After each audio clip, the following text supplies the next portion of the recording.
Here's how President Biden rattled our allies, set off a diplomatic nightmare, and threw the White House into full-on damage control mode, and he did it all in one fell swoop. We will have a different future, a brighter future, rooted in democracy and principles, hope and light, of decency and dignity, of freedom and possibilities. For God's sake, this man cannot remain in power. So those remarks ended at 6:43 p.m. local time on Saturday. That was according to the White House transcript. He didn't say another word about Putin that night. But then some 40 minutes later, here was cleanup, a statement from an unnamed administration official that landed in the inboxes of reporters across the globe. The statement read, the president's point was that Putin cannot be allowed to exercise power over his neighbors or the region. He was not discussing Putin's power in Russia or regime change. And then we didn't hear from the president directly again until Sunday, when members of the press shouted at him as he left church. Mr. President, do you want Putin removed? Mr. President, were you calling for regime change? No. Then yesterday, he messed it up again.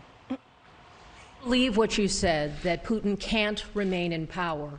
Or do you now regret saying that because your government has been trying to walk that back? Did your words complicate matters? I'm not walking anything back. The fact of the matter is I was expressing the moral outrage I felt toward the way Putin is dealing in the actions of this man. Just brutality. I want to make it clear. I wasn't then, nor am I now, articulating a policy change. I was expressing the moral outrage that I feel, and I make no apologies for it. No apologies. Phil Wegman at Real Clear Politics, Vivek, he laid out the timeline that we just ticked through. He did a really nice job of really getting to the nuts and bolts of what happened, and he said it just in 2 sentences. Here's how he described the gaffe we just watched. He said, for 47 minutes, from the moment Biden stopped speaking until clarification came from a nameless White House official, stated policy of the administration seemed to be that the leader of a foreign adversary armed with nuclear weapons ought to be driven from power. That was U.S. policy for nearly an hour. So look, there is a role for strategic ambiguity in international relations and diplomacy. And is there a world in which the leader of the free world in the United States might actually call for a regime change in Russia? Yes. Now, I personally think that would be a bad decision, but at least it would be an intentional decision.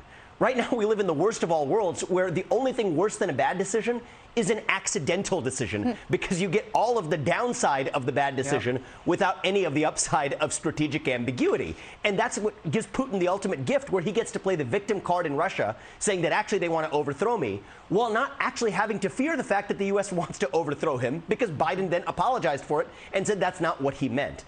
And look, we had years of President Trump as president. At the end of the day, he got a lot of criticism for being unpredictable in his foreign policy. He took the call from the Taiwanese president as soon as he took office. That broke with diplomatic protocol.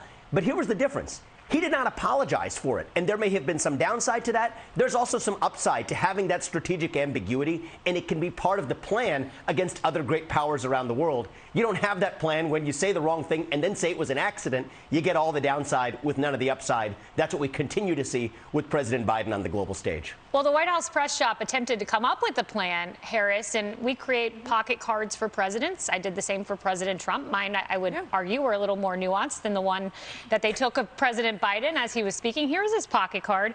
Here's what it said. Tough Putin Q&A talking points. If you weren't advocating for regime change, what did you mean? Can you clarify is the question. I was expressing moral outrage I felt towards the action of this man.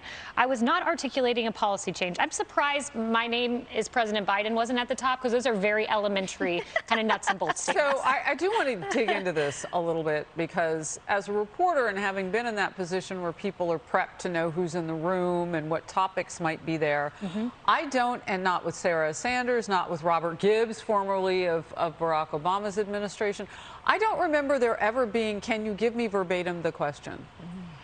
So I'm not really certain how much they guessed at what was going on. Maybe they were hopeful, I don't know. But the answer was so specific.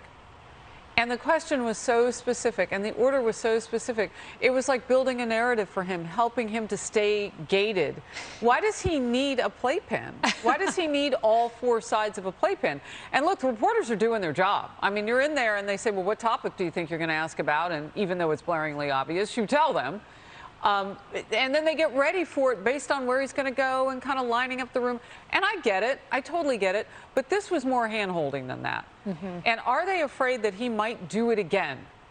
Is the gaff machine going to get turned on? I imagine it is like, you know, something really loud in the room that's got smoke coming out the gaff machine.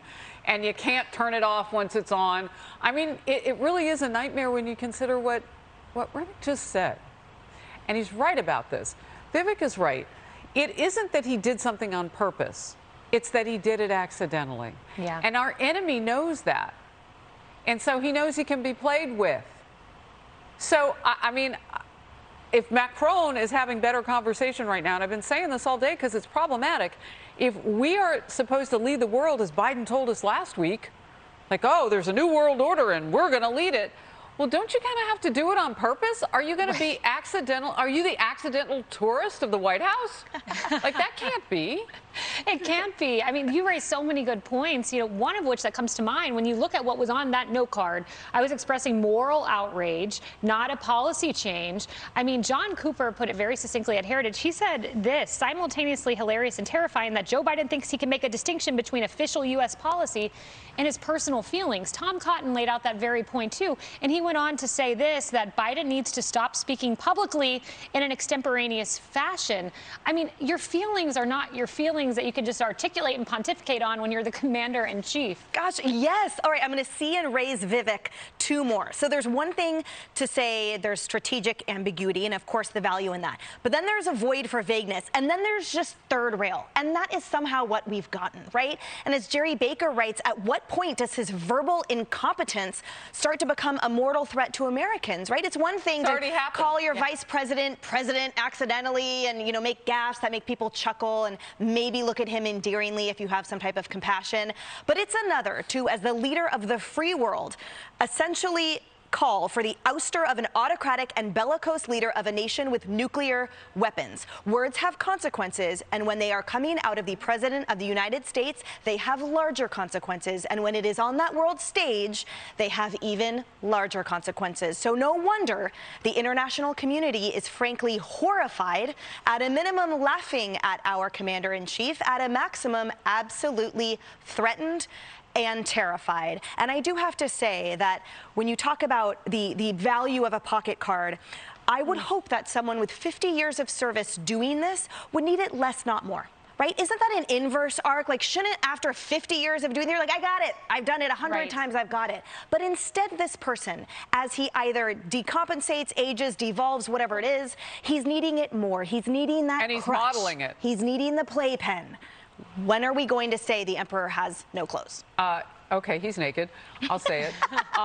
But he's modeling it for the vice president, too. So whoever's writing the cards, I mean, they've got writer's cramp at this point. Because they both have fumbled on the same world stage in the same country, Poland, right next door to a war. Yeah. It's unfathomable. It's unimaginable. I mean, you can't even believe it's real, except for the fact that you've seen it so many times. Yes. Yeah. But President Biden says he doesn't commit gaffes. He told us so yesterday.